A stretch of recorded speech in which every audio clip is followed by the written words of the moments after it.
Welcome, everyone. My name is Erica Onshum, and among the many hats I wear at UCLA, I work with the Equity, Diversity, and Inclusion, or EDI team at the International Institute.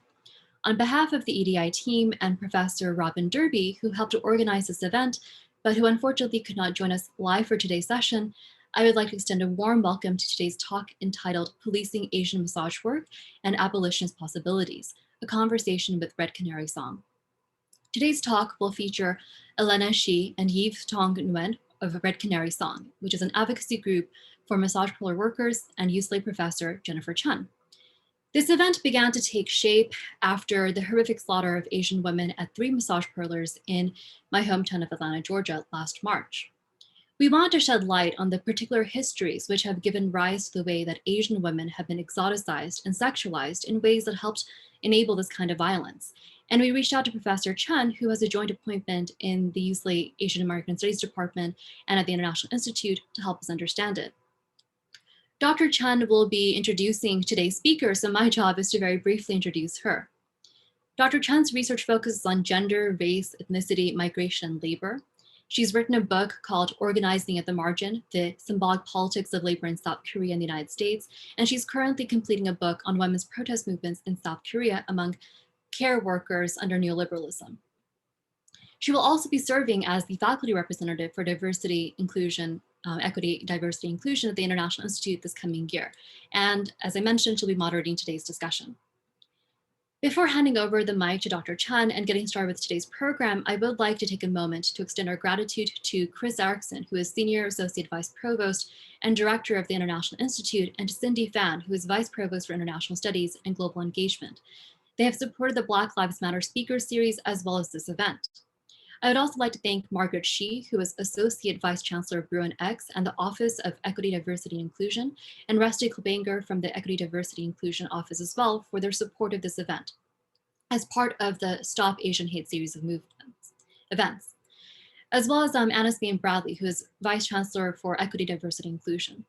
Finally, I would like to thank the members of the International Institute's EDI team for their tireless work, and of course to Elena and Yves for being so generous with their time and wisdom today.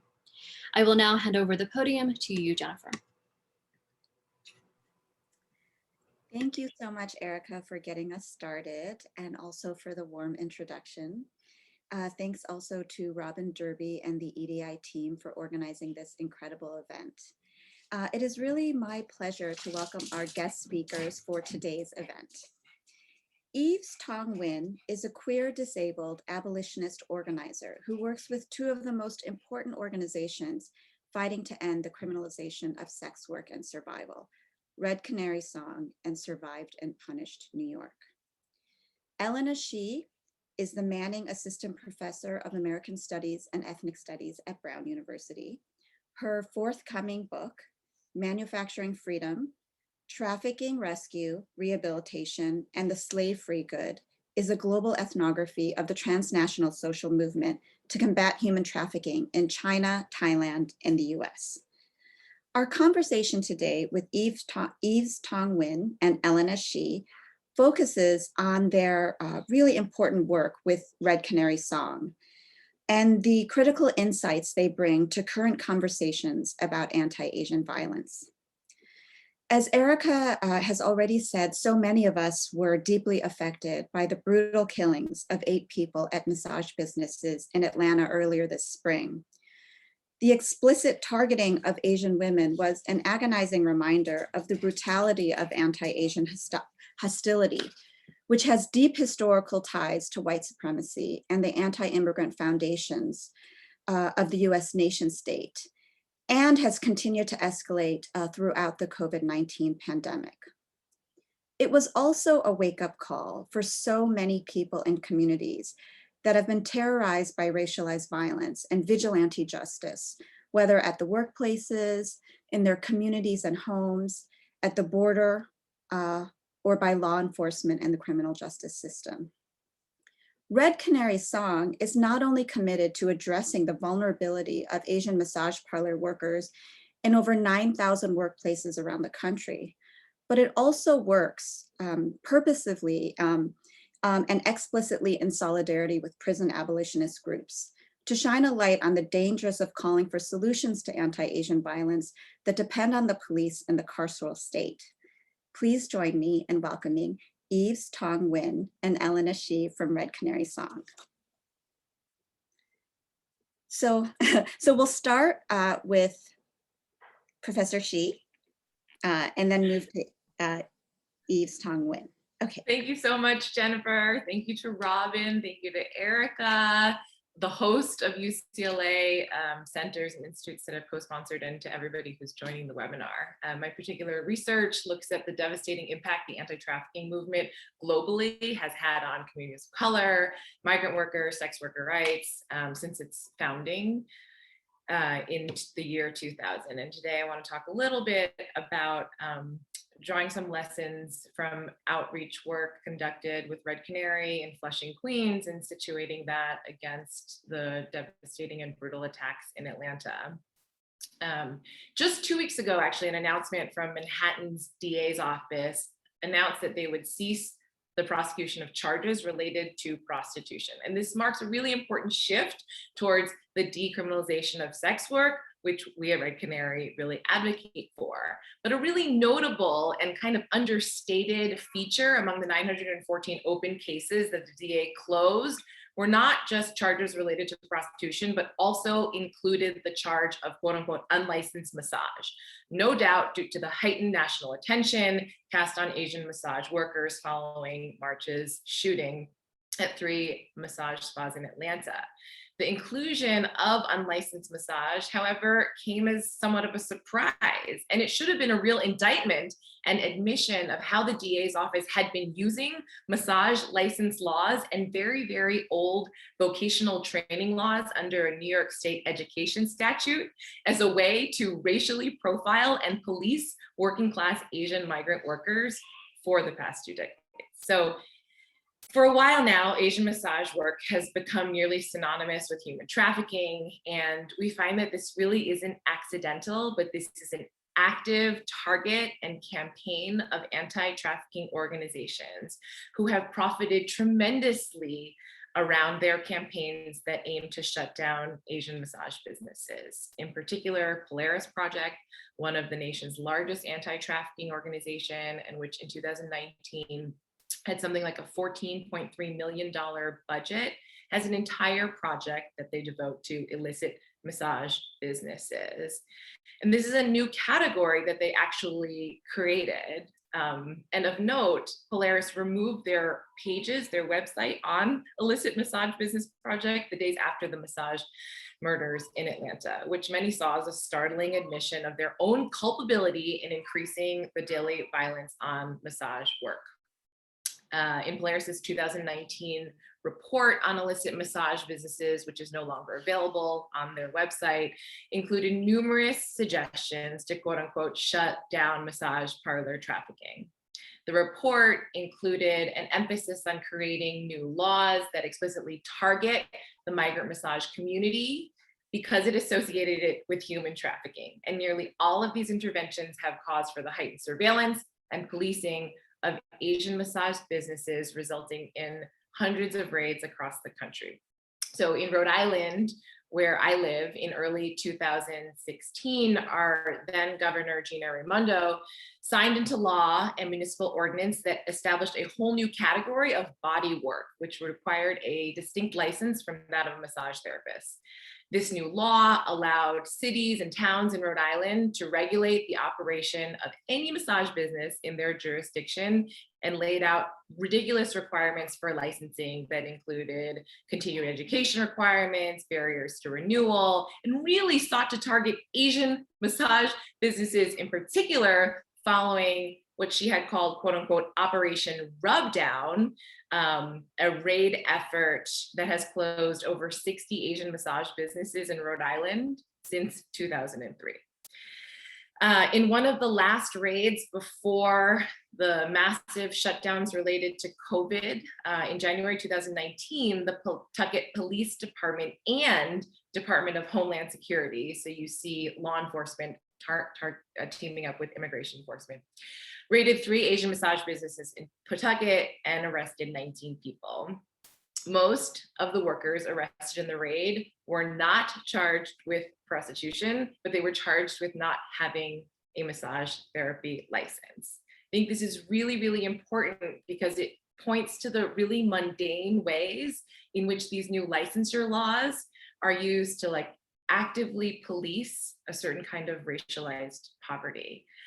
This use of licensure was similar to the February 2019 raid of Orchids of Asia Day Spa in Palm Beach, which, if you remember, was made famous because it involved New England Patriots owner Robert Kraft. So in that case, the initial sneak and peek warrant was issued after a public health inspector arrived at the spa to conduct what she called a routine health investigation. In public records around the case, she noted that she had received training on how to identify victims of human trafficking. And this is actually, footnote, a huge training regime that has exploded across the country, training everybody from flight attendants to hotel workers, truck drivers, cosmetologists, anybody who can now be anointed, as Jennifer had said, in a really vigilante fashion to point out those people who they think are trafficked. So at Orchids, this public health investigator, noted that the signs of trafficking that she had learned and that were present included a young Asian woman who was, quote unquote, dressed provocatively, spoke, quote unquote, little English, appeared nervous, avoid eye contact with her. And it was these notes that allowed the media days after to really celebrate the raid for its efforts in stopping human trafficking. But by April of that year, prosecutors in the case concluded that not a single case of trafficking was present. And while all of Kraft's charges have been dropped, several of the women workers arrested were shuttled between detention centers. Those who were undocumented faced deportation. Several had thousands of dollars seized from their bank accounts due to civil forfeiture feedings. And then those who were documented were jailed, fined, and released, only to find their old workplace shut down, forcing them into the precarious position of looking for new options of work. Massage work just being one of a limited number of options for low-wage workers in the service and manufacturing sectors. So the consequences of these raids always disproportionately falls on migrant women who are vulnerable because of their economic and immigration status. Returning back to the Pawtucket raids of 2019, just last month, they released the final ruling on the case, which mandated that the owner of the spas, Grace Kwan, who's 57, forfeit $650,000 of cash proceeds and assets. But what's most astounding is that these proceeds will be divided between the Pawtucket Police Department and the Rhode Island Attorney General's office in an 80-20 split. So these consequences, which take money from Asian businesses and redistribute them to the police and prosecutorial agencies, do nothing to support Asian workers and absolutely point to all of the lessons and needs that Yves is going to share about an abolitionist framework. But I think this money also shows us how the racialized policing of poverty is extremely profitable, not only for law enforcement, but also for NGOs. Polaris, the aforementioned nonprofit with the mega $1 million budget. In 2017, they found a natural ally in their work with the American Massage Therapy Association.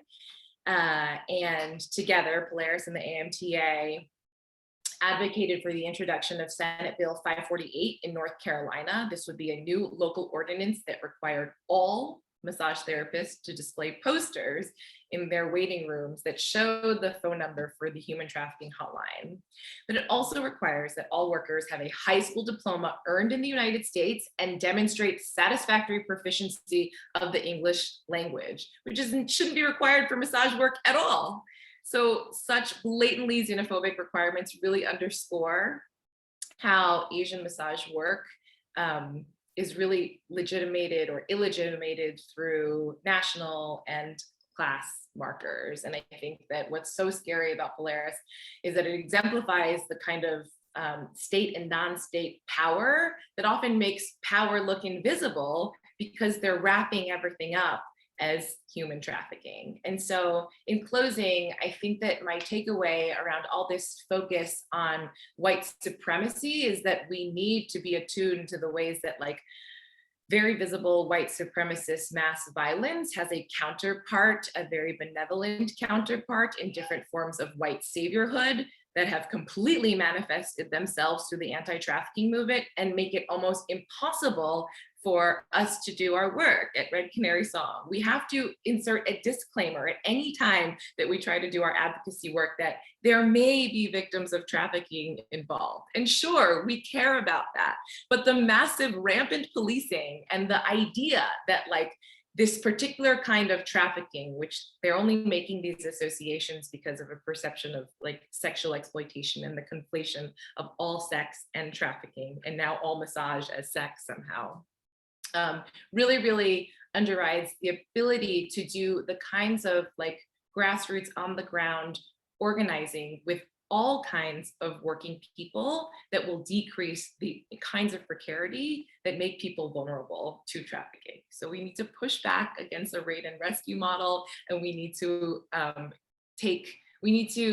hold anti-trafficking organizations accountable as we do the police, as we do to like white nationalist vigilantes.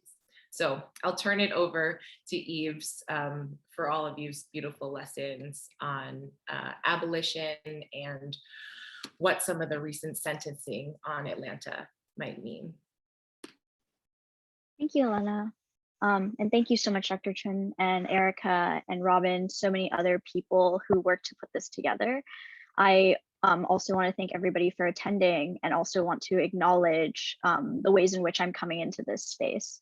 So firstly, I want to say that I'm coming to you in a week where we've actually lost multiple people in the sex working organizing community. So I'm coming to this with a lot of grief, and also in speaking about it, right?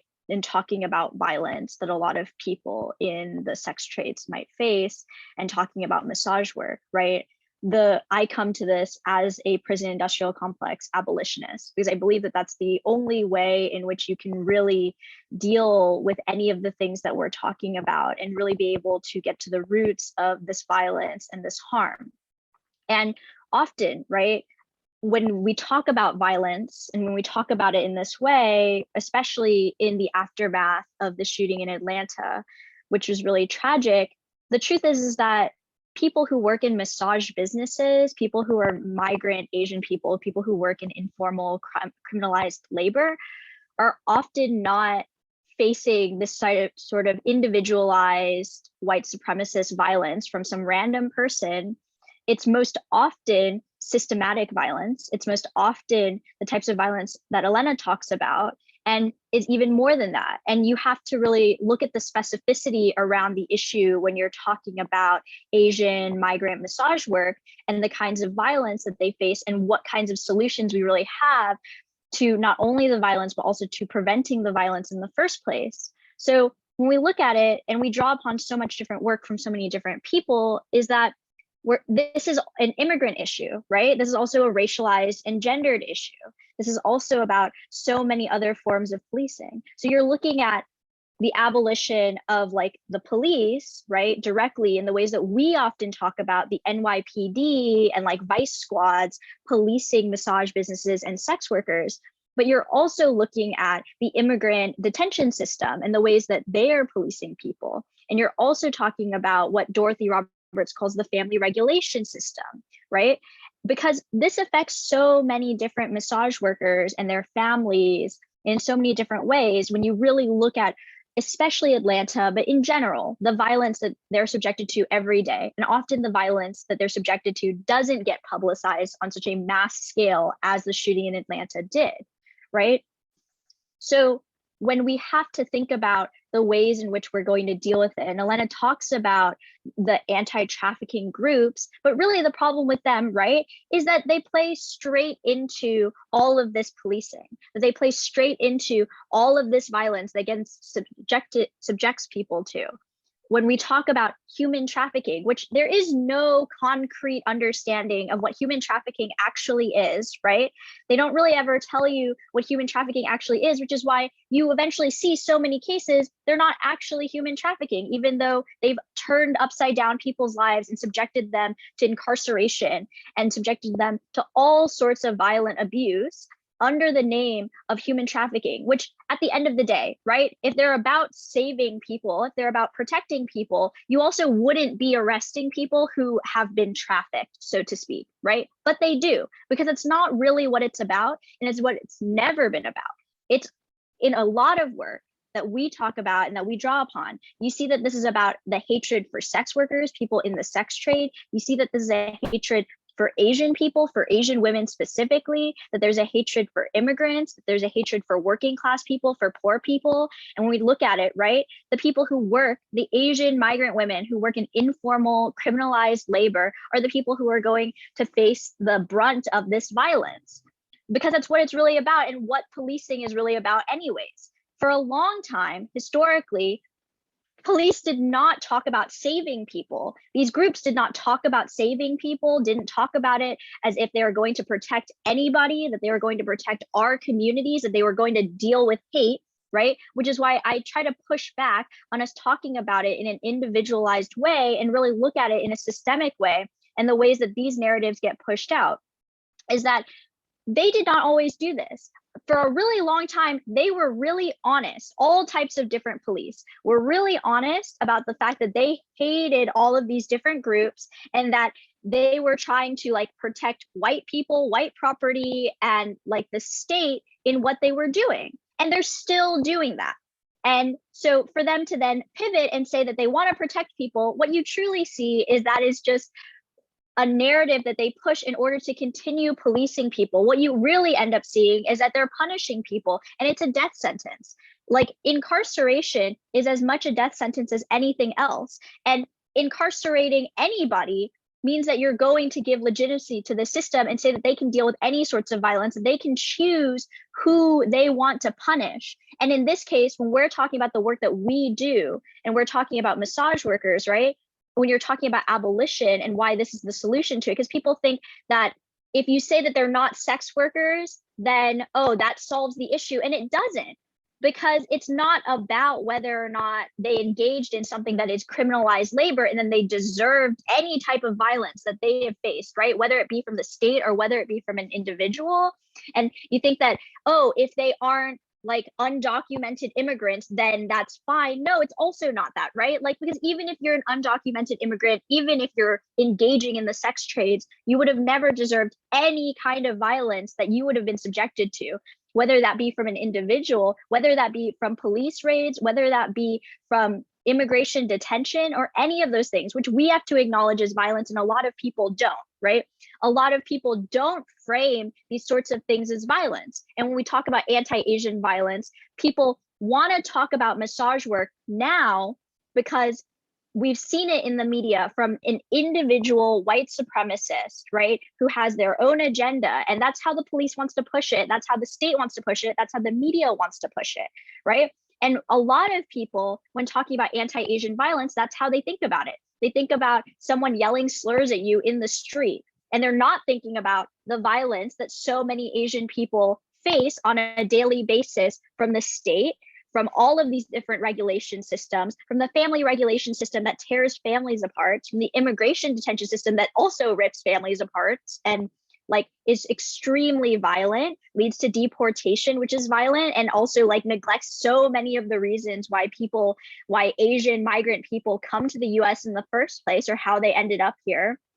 And the violence that people face for being criminalized through their labor of doing anything in the sex trades, or whether or not they were even doing it in the first place, right? Because we know that so many people are profiled as doing sex work, even though they don't, which is also why we talk about it when we talk about Asian massage work, because we acknowledge that some massage workers do sex work, but some don't. And they're still profiled as doing sex work, as still profiled as having been human trafficked, right? And they're not really dealing with human trafficking on the scale. But when you push people underground, when you push people into informal criminalized labor that isn't acknowledged by the state, that isn't looked at, that people don't care about and is stigmatized, you lead to more people ending up being trafficked in the first place, right? Which Elena kind of talks about, is that that's what it's really about. And when these people tell you that the way that you deal with it is by working with the cops, is by working with all of these different systems, they're lying to you. And really what it's about is they want to get rid of certain people and they want to disappear certain issues. And it's not really about keeping people safe or reducing harm or getting to the roots of the harm, which we know has to do so much with white supremacy and colonization and imperialism and all of these sorts of foundations that the US is built upon.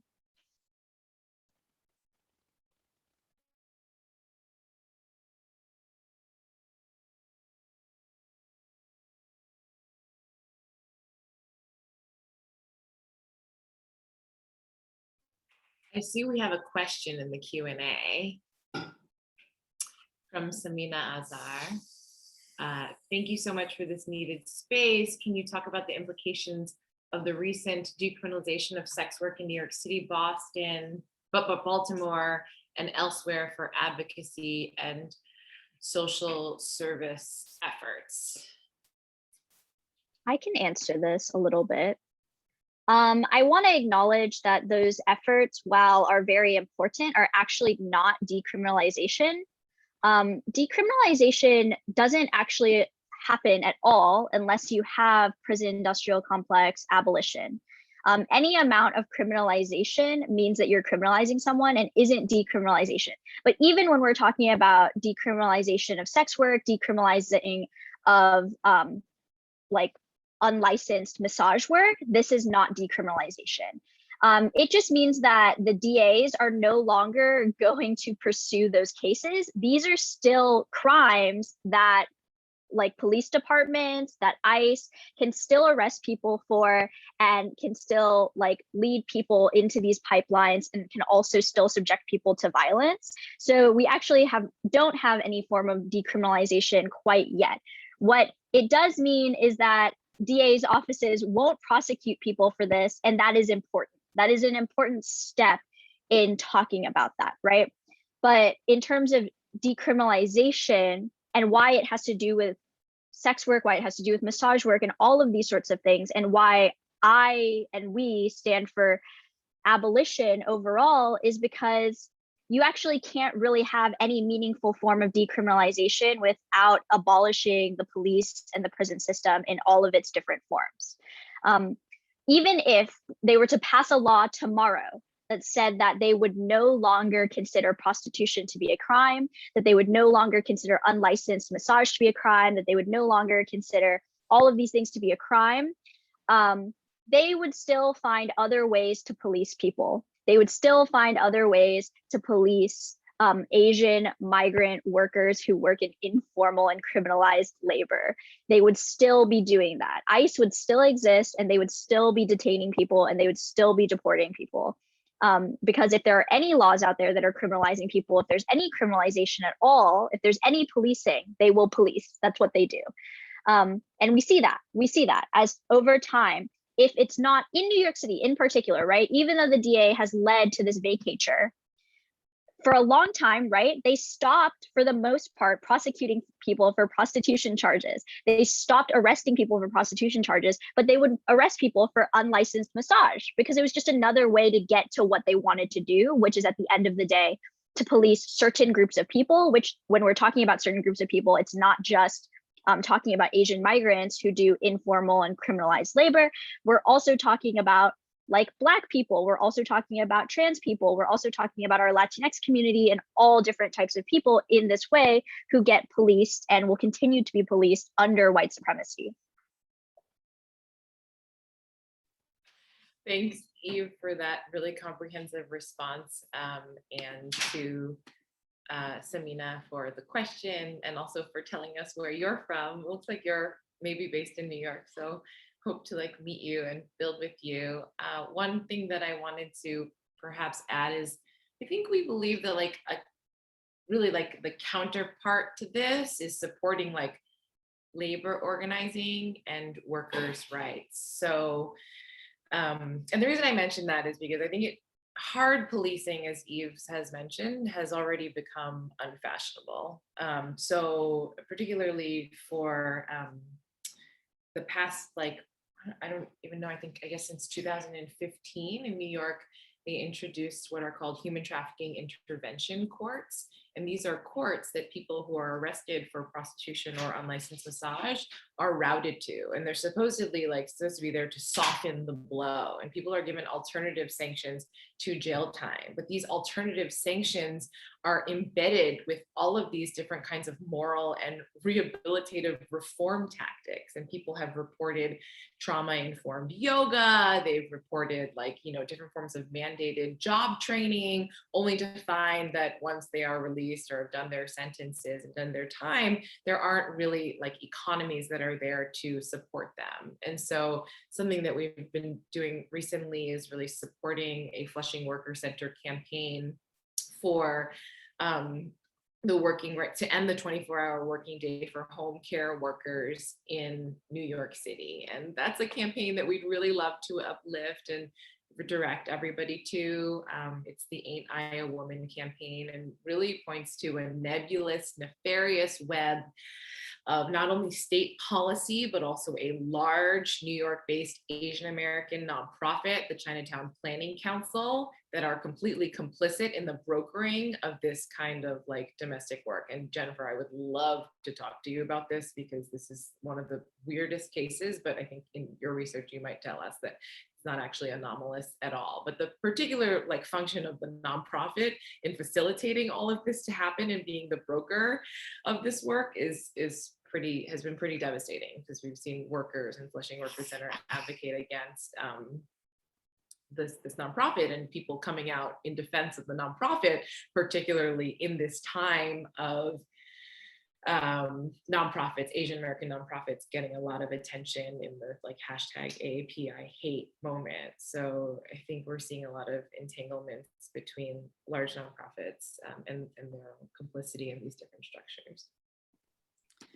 Thank you so much. Thank you both, Yves and Elena, for raising important points on the limits of decriminalization, but also the sort of the complex ways that nonprofits really are complicit in a lot of the systemic violence that's happening. I think this really feeds very well into a question by Catherine Trin in the chats, who asks, recently there's been discourse over the rallying cry #StopAsianHate, because it frames anti-Asian violence as hate crimes that could be quote unquote solved within the carceral system. What do you think about this #StopAsianHate movement? What are some alternatives to framing anti-Asian violence and resistance for Asian abolitionists? I can start. Well, first, to say what I think about it, I don't like it.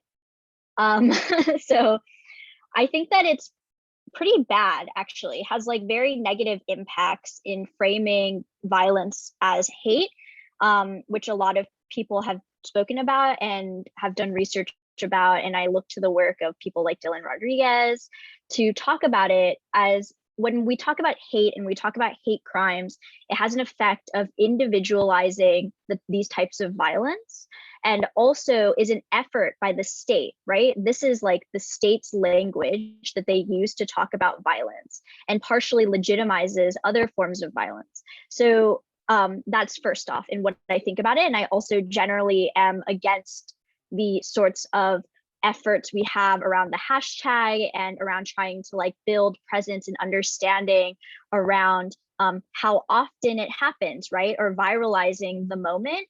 I think that also similarly works to support the police. Extreme documentation often works to increase policing because it tries to prove that there's a crime wave. And so I push against that. And how do we frame it as Asian abolitionists?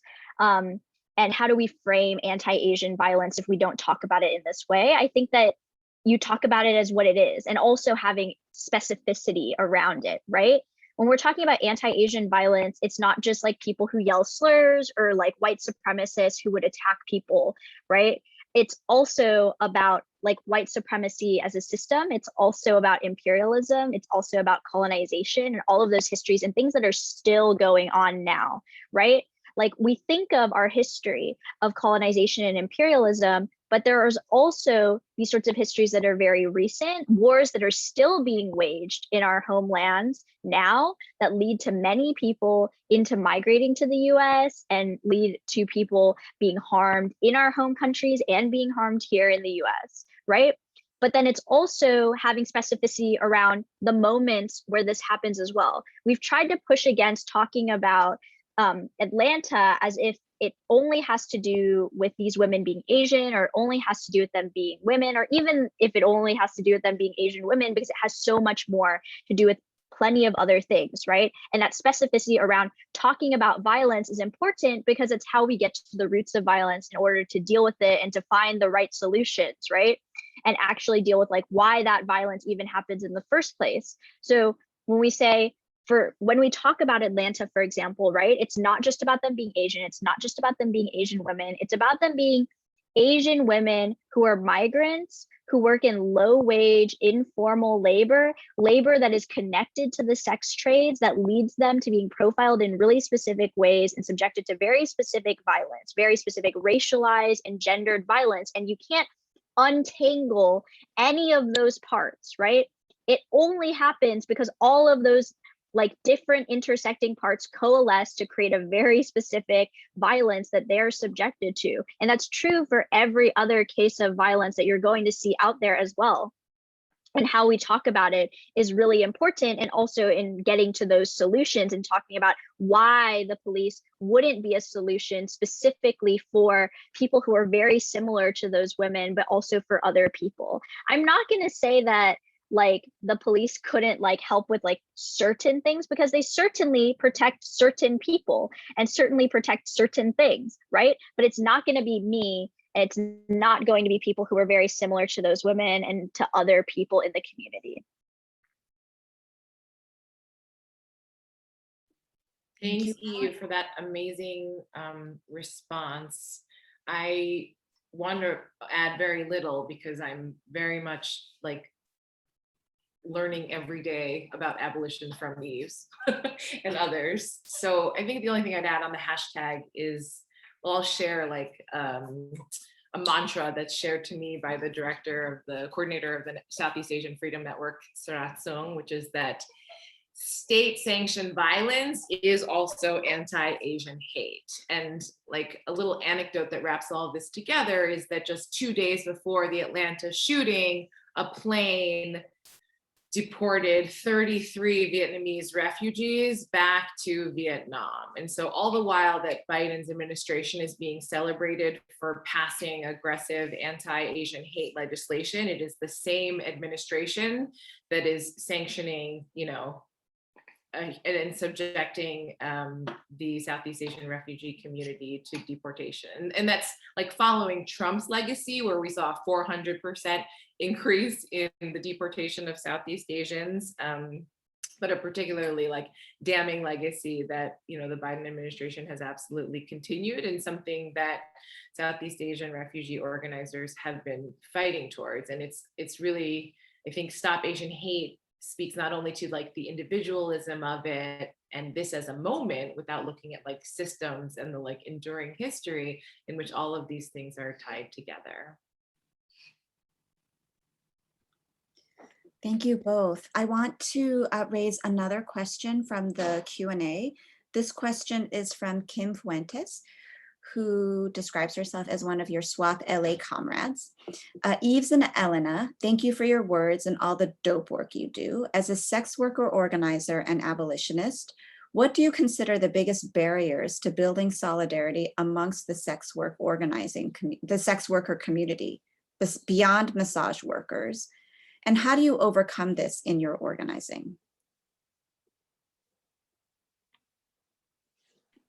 I can start very briefly by saying, I think one of the biggest barriers from the end of doing massage worker outreach in Flushing is not always having like the sophistication of language that I have in English to talk around sex worker organizing with first generation working class migrants, and how to like dismantle different kinds of queerphobia that are built into like the immigrant experience and to the ways that people have internalized empire, and to allow space to like continue to build and to work through those.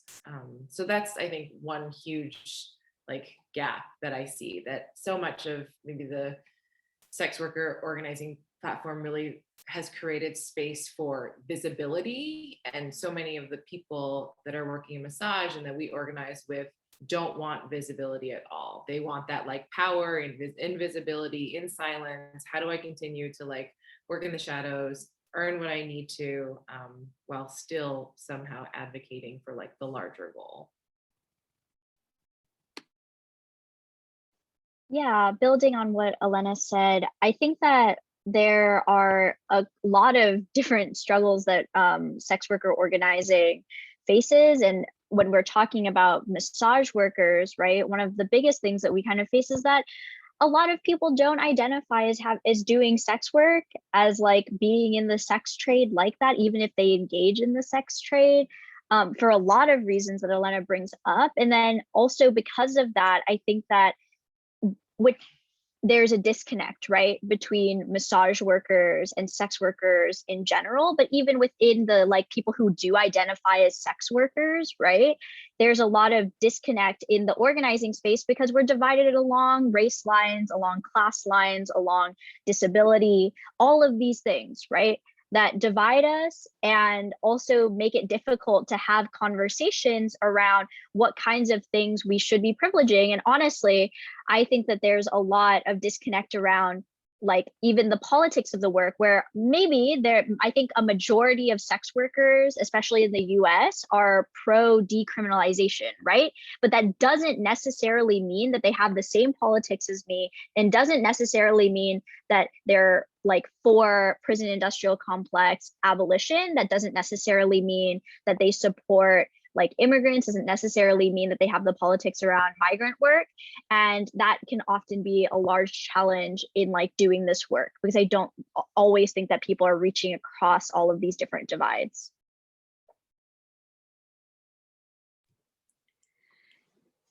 I think one really kind of important facet of Red Canary Songs organizing is the work that you do to build transnationally, to build transnational connections with migrant Asian sex workers in Toronto, in Hong Kong, in Paris, and also the US. This next question, it sort of asks, how do you think your work relates or doesn't to those working on quote unquote militarized prostitution, especially in Korea, Okinawa, and the Philippines? Well, I definitely consider like one of my organizing homes and an organization that's near and dear to my heart, the Empower Foundation in Thailand. If anybody needs like additional reading material, their sex worker researched and written report called Hit and Run is downloadable. It's phenomenal. They also made a 5-minute black and white silent film called The Last Rescue of Siam that gets at a lot of these like anti-trafficking entanglements and how they trample sex worker rights. But Thailand, like these other places that you've mentioned, is a place where I think they've done incredible advocacy to tie histories of US militarism to the creation of the sex industry in Thailand. So you have in the 70s, our then Secretary of Defense going in and advocating for the creation of R&R spots in Thailand, really, really aggressively talking with economic planning ministers in Thailand and advocating a shift from agricultural based development to service sector development. So this is how we see the creation of one of the largest commercial sex industries in the world, which provides some of the best jobs for people working in Thailand, yet has become the absolute like fetish playground for anti-trafficking rescue operations because of its visibility, where ironically the visibility of red light districts and their regulation in places like Thailand should signal that workers have access to some of the best protections of rights. So visibility, though jarring to people who are, see a moral affront to sex and equate that to sex trafficking, hypervisibility actually means in many ways that people have greater access to rights sometimes. And I think I absolutely recommend the work of Yuri Dolan, a historian who has connected the militarization of sex work and war brides in Korea to Asian massage work in the United States, the work of Maria Cecilia Huang on the Philippines, and of course, Sealing Chang as well.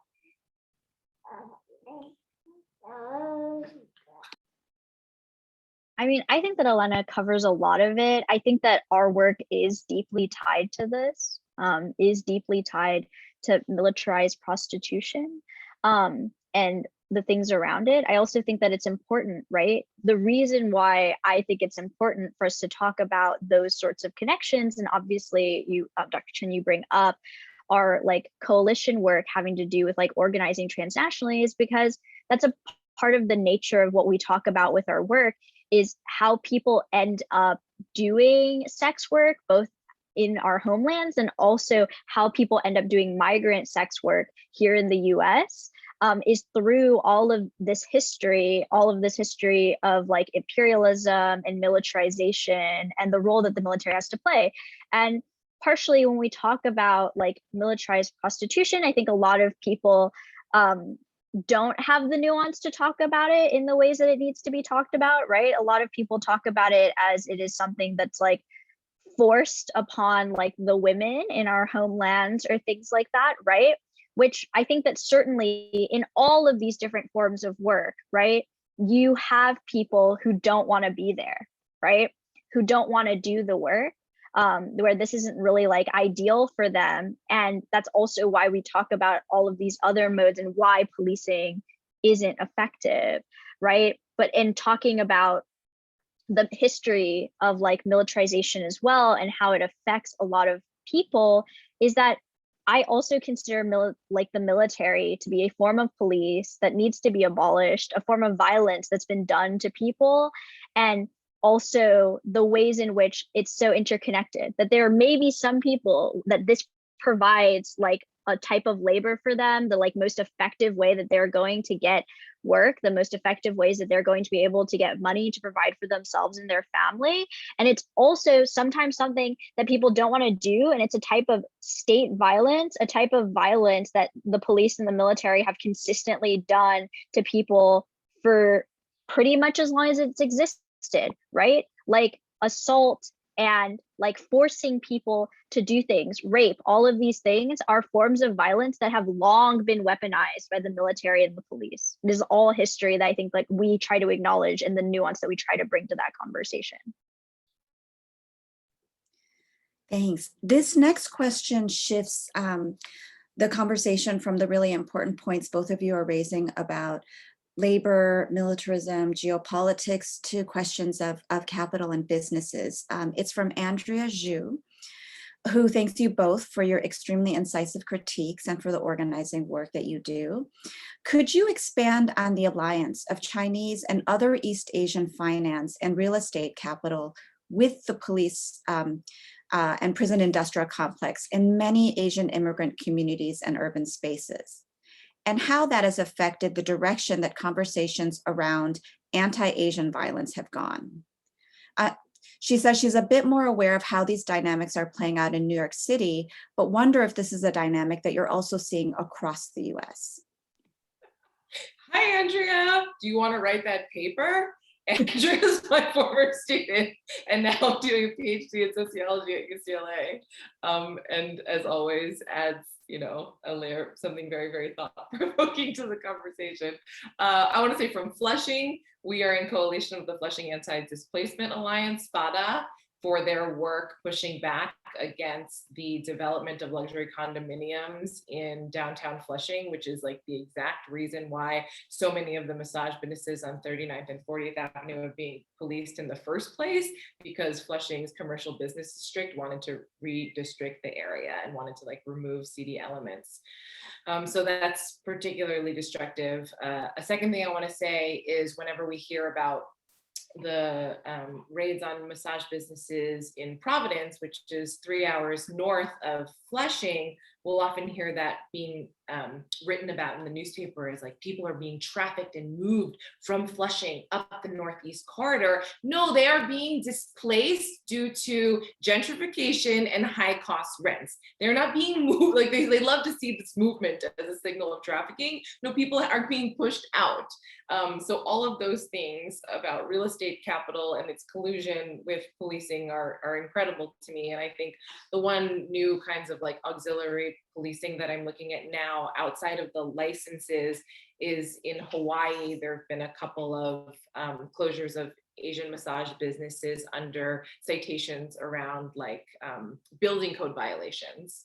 And that's actually another thing that's on the docket, the legislative docket for New York. A Democratic Assembly member, Mike Miller, is introducing 2 new laws that actually dispatch the policing of trafficking and unlicensed massage to landlords. So now landlords can be fined if one of their tenants is proved to have unlicensed massage. And so it's really dispatching this, like the brokering of this policing to all these new agents. I mean, like this is that the connection is really clear, right? And is also really important and something that we talk about, especially when we're talking about like anti-Asian violence, because often a lot of people who are colluding with the police are in the community.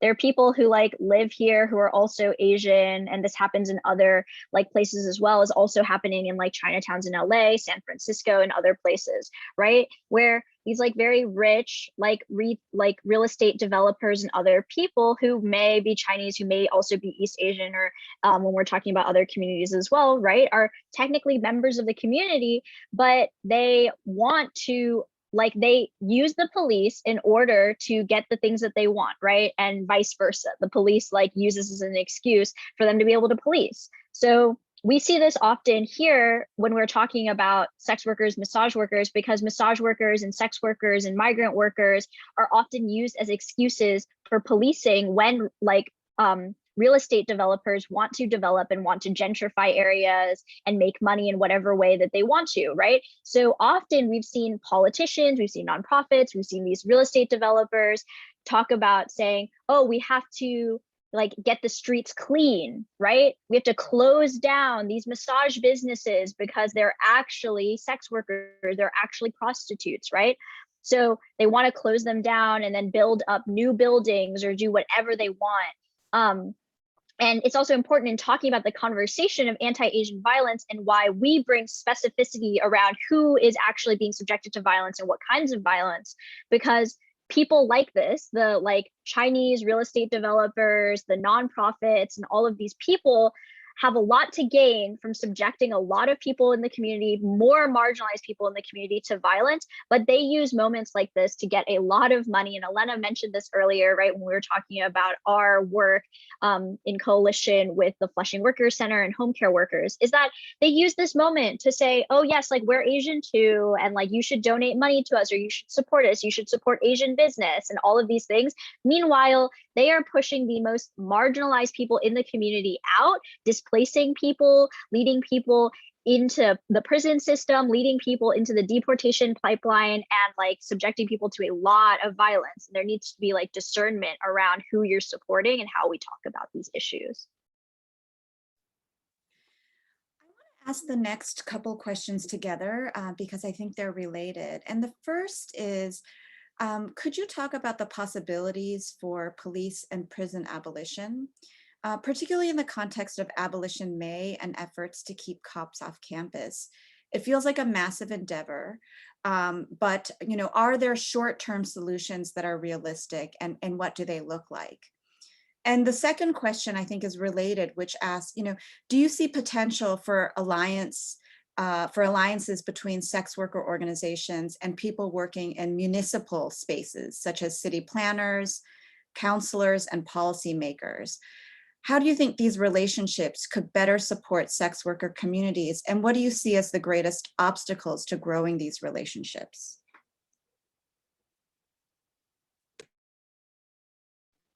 Yeah, I can start on this. Well, first, in terms of talking about the possibilities and what I think are realistic, I mean, partially, I think that I'm the wrong person to ask this question to, because I think that like abolition, like big A abolition, is a realistic possibility that we should aim for and should do, right? I'm not a believer of like asking for less. Um, but in terms of talking about like the steps that we take, right? Many people talk about things like non-reformist reforms and taking the smaller steps that get there, which partially I talked about a little bit, and also touches upon like the ways in which policymakers often can work with sex working communities or other people to try and reach abolition, is that, you know, these sorts of legislation that works to decriminalize, or like things like the Walking While Trans bill here in New York City, right? Which like is a bill that tries to go against like previous like laws that were used in order to police trans communities by saying that they were engaging in prostitution, right? Now makes that so that it's not a possibility in police conduct. And also like when working with the DA's office to have vacatur, like these are smaller steps to like the bigger goal, right? And I personally think that like getting cops off of campuses is like one of the smaller goals, right? But those are the possibilities that we're talking about, is like seeing those smaller things. Defunding the police is a smaller goal, right? Is getting money out of these police departments, getting money out of the DA's offices, and like all of these other goals, right? And also so much work that happens all over the country to free people in a multitude of different ways, right? Whether that be in detention, whether that be in jails or in prisons, right? There are defense campaigns all across the country to get people free, which are also smaller in the larger goal of wanting to free everyone and wanting to abolish the system, right? And do I think that there is like possible alliances for sex worker organizations and people working in like bureaucracy, working in city planning and all of these things? I mean, the alliance already exists, as I mentioned, right? The only way that a lot of the legislation that we're talking about that happens, for example, that comes out of Decrim New York, happens is when we're working with politicians, when we're working with city planners, when we're working with policymakers, right? To make that happen. But that is not the big goal, right? And I think that that is the pushback that needs to happen, is that just because we pass a piece of legislation or that this happens doesn't mean that we got the thing that we wanted, doesn't mean that we have full decriminalization, doesn't mean that we have abolition, if that makes sense.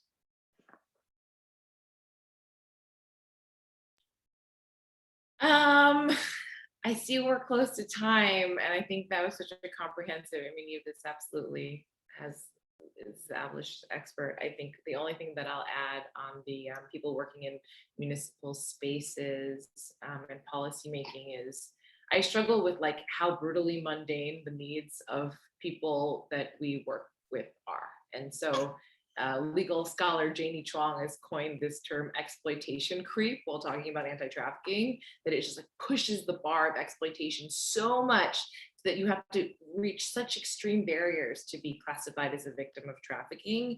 And actually, like what people need, what massage workers need, whether they are victims of sex trafficking, labor trafficking, they need the ability to apply for unemployment, which nearly all of them have had difficult time doing during the pandemic.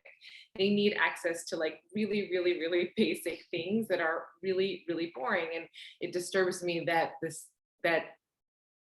like these licensure laws have found equally mundane ways to police them without a greater movement attending to these everyday things that people need. So a broader approach of policy to focus not on the extreme, to not fetishize trafficking, but to focus on like the everyday needs of like all migrant, low wage working class people.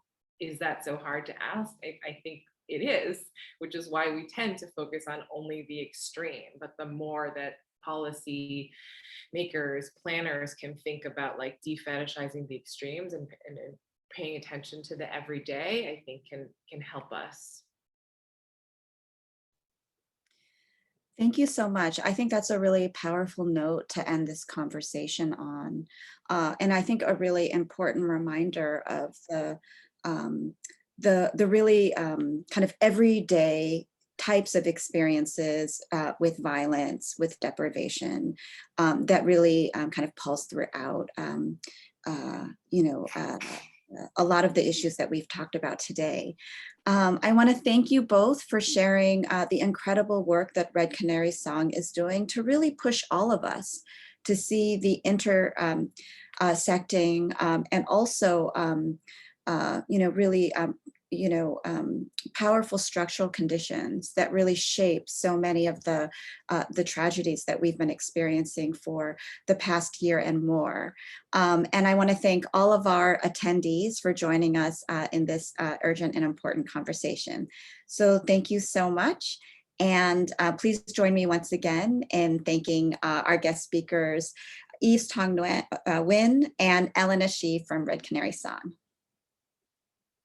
Thank you so much, y'all.